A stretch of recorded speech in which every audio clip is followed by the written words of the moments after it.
Hello everyone, I'm back again with my OB lecture series. This is our fourth lecture of organizational behavior. So before beginning, let me just give a brief introduction about myself. My name is Rashmi Mangla. I'm working as an assistant professor for the BBA department of St. Andrews Institute of Technology and Management. The subject that I take up here is organizational behavior, and the topics that we'll be covering today are emerging trends in organizational behavior, challenges of organizational behavior. So let's begin.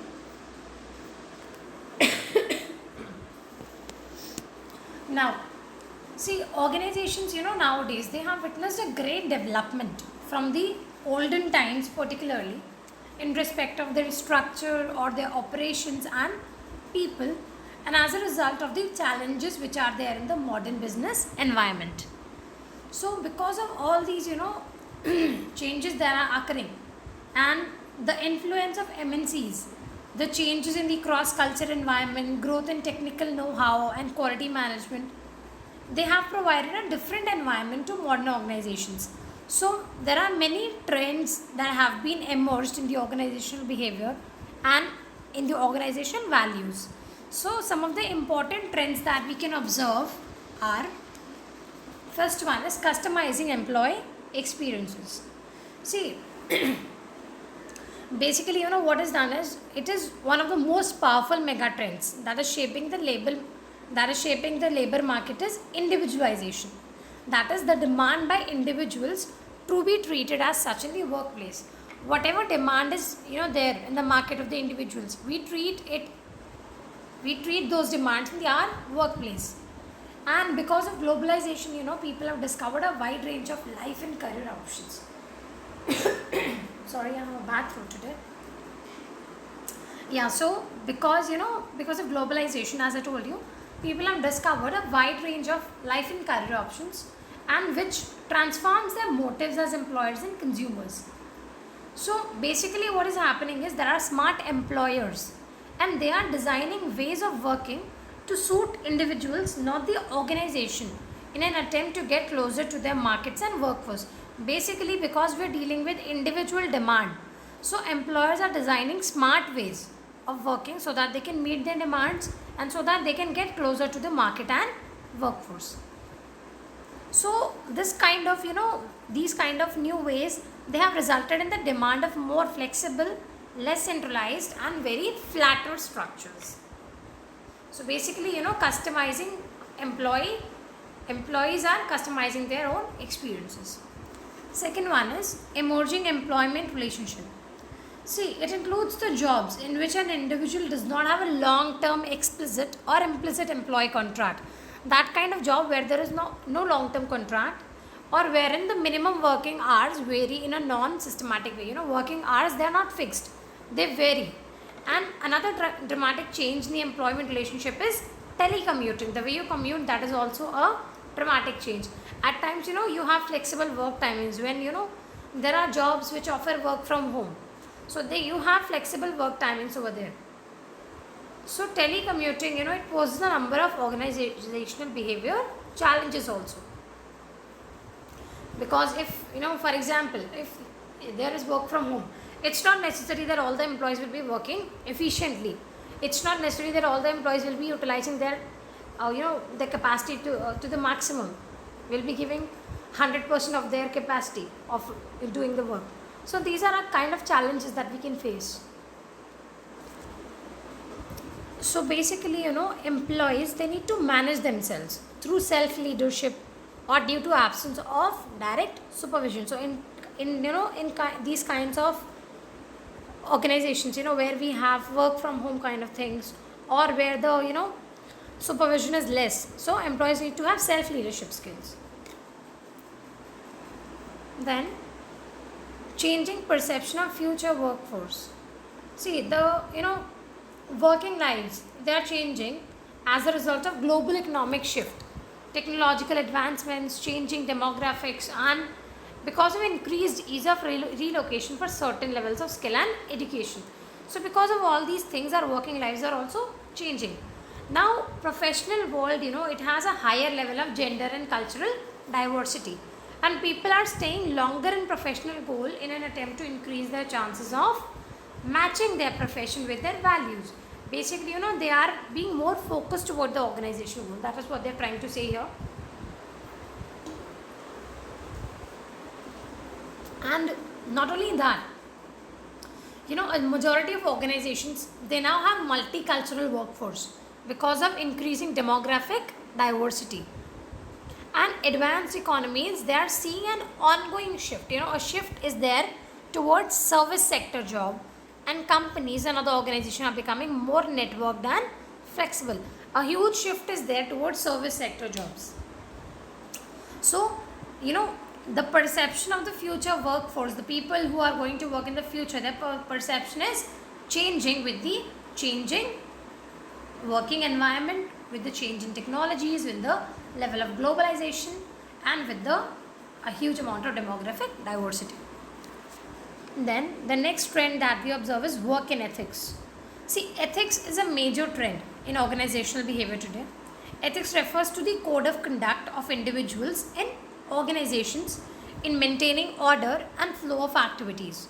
The way the individuals behave, the way they conduct. So that all is ethics.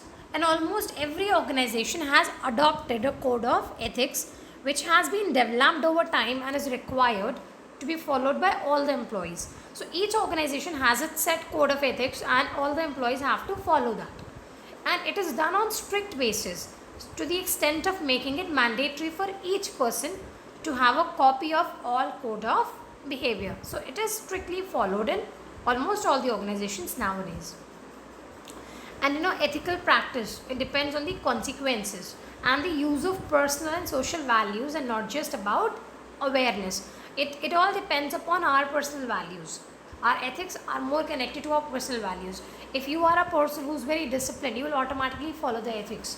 Whereas if there is another person, he's like not very disciplined, not very, routine in his work, so they are less likely to follow the code of conduct. Then the next one is globalization. Now, globalization, it has led to a transformation of the market structure, and as well as the customer needs and demands also, they have been transformed because of globalization. And, not only that, basically, in an endeavor to gain access to new source of revenue, in order to get new sources of revenue or trap new marketplace and reduce the cost through specialized labor, organizations, they are becoming global in order to just expand their working environments, in order to expand their work, in order to generate new revenue. They are becoming global. And moreover, the way companies, they integrate their business practice with other countries, that has also changed to quite a good level. Then next is information technology and organizational behavior. See, technology has changed the nature of work and as well as the role of employees also. The ever increasing globalization and decentralization of work processes, they have resulted in the introduction of virtual teams. We have a lot of virtual teams and in many organizations, and why are they created? They are created in an effort to respond to the dynamic environment. These teams are created so that they can work according to the dynamic environment. And herein, the members are geographically dispersed. They are geographically dispersed, but they coordinate their work. How do they coordinate? अगर वो अलग अलग जगह पे हैं, the people, they are not working at the same place. They are at different places. So how will they coordinate their work? They will coordinate their work through electronic information and communication technologies. So information technologies is playing a huge role in the exponential growth in the in the organizational sector. The next one is building employee engagement. See, we organizations that are able to keep their success stories alive, they build a culture of mutual respect, which is not only increasing employee engagement, but it also baptizes the new incoming employees with their contagious spirit of work culture. Whosoever employees are coming in, we need to welcome them. We need to, tell them the work. We need to help them in knowing about the company, knowing about the organization, and we need to help them to get fit into the, shoes of the organization. So we need to build employee engagement. Employees should be well engaged with each other, and they should be focused towards the organizational goals, and the managers also, they should shift their focus towards employees side of organization. They should also think about their employees. Then roadmap to bridge the gap. See, now the question of how to bridge the gap between research and practice, it has emerged as a dominant topic. It is a very important topic in the academic literature. As scientific knowledge in the field of organizational behavior accumulates, what basically is happening is, there are day-to-day exigencies or the role that appear far disconnected from academic discipline on the manager side. See, everything is not connected to academics here. So in order to bridge the gap, between research and the practice, between the academics and the actual work, a conduit needs to be constructed through which scholars can transmit the accumulated knowledge to managers. Whosoever are the scholars who are having a lot of knowledge, they can transmit their knowledge to the managers. So we need to, have a kind of bridge made up wherein we can just try to eliminate this gap.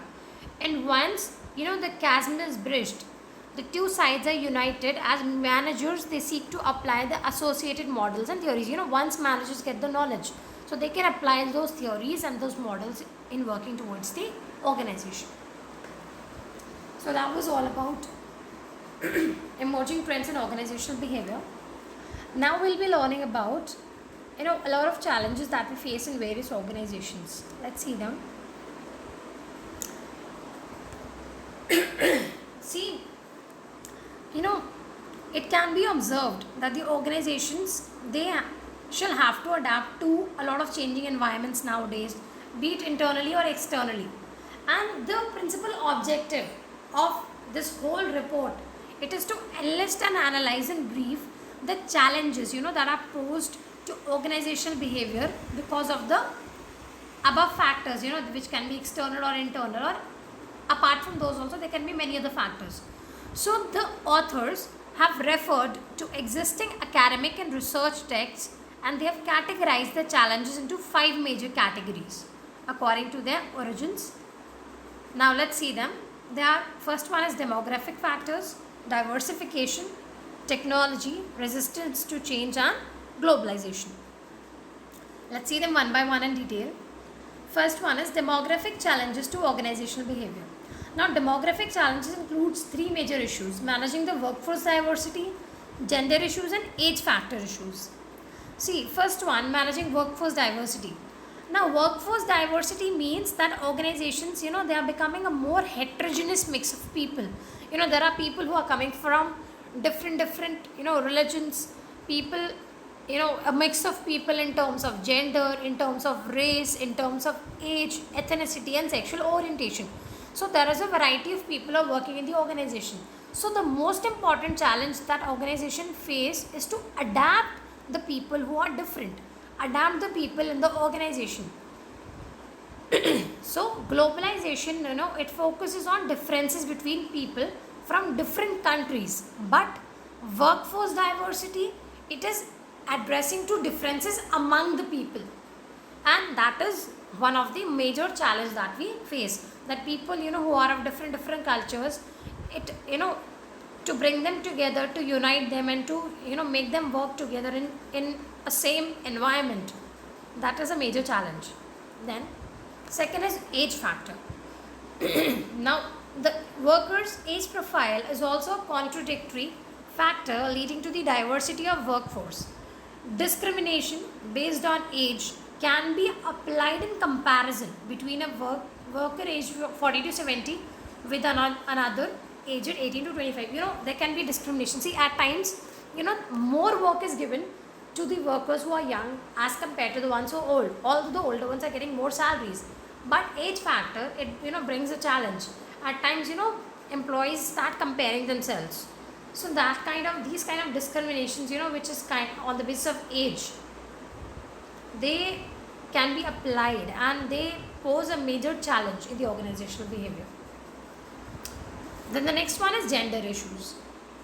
See, there are a number of women who are entering the workforce, and it is increasing. The number of women who are working nowadays is increasing in India, that can be because of many of factors, like increasing economic need, or because of the education or the equality that is being given, or many other factors. But at the enterprise level, there are some administrative issues like, maternity leave, transfer to the location of husband's place, or positioning or childcare leaves, and placement in hard and soft jobs. So all these kind of, reasons, they can create administrative issues. And because of these issues, at times the, women have to leave the organizations. So to attract and retain women employees, many organizations, they are providing alternative career paths. They're giving them extended leaves, they're giving them flexible timings, they're giving job sharing and option of telecommuting also. Then, so these are the demographic challenges. Now we come to the second one, that is diversification. Now, with the advent of 21st century, the nature of organizations and the way they function, it is becoming more and more complicated. Be it a manufacturing sector or retail or service sector or any other, the expectations of the consumers are very high. So the organizations nowadays, they have to collaborate with a variety of stakeholders or contractors or consultants and so on. So what they have to do is, it has a profound effect on the structure and functioning of organizations. All these factors, they have a lot of effect on the functioning of organizations. And diversification, it poses a challenge to the organization to change internally as well as externally with ever dynamic conditions to respond to, whatever conditions are there, whatever conditions that have to be faced in the organization. The organization has to adapt those diversifications, and they need to, learn to adapt that and to respond to that. And this poses a challenge to the organization because they need to change internally also and externally also, so that they can respond to these conditions. Then the next one is technology. Now, see, the level of technological development of the employees and organization influences its ability to produce quality goods and services, and to be profitable, to create wealth, and to improve the people's performance and well-being. See, basically, with the advent of new technologies, the organization is also, it's able to produce good quality products, it's able to, provide services easily, and it is becoming more profitable also. And it is a new sense, they are getting new ways of generating revenues.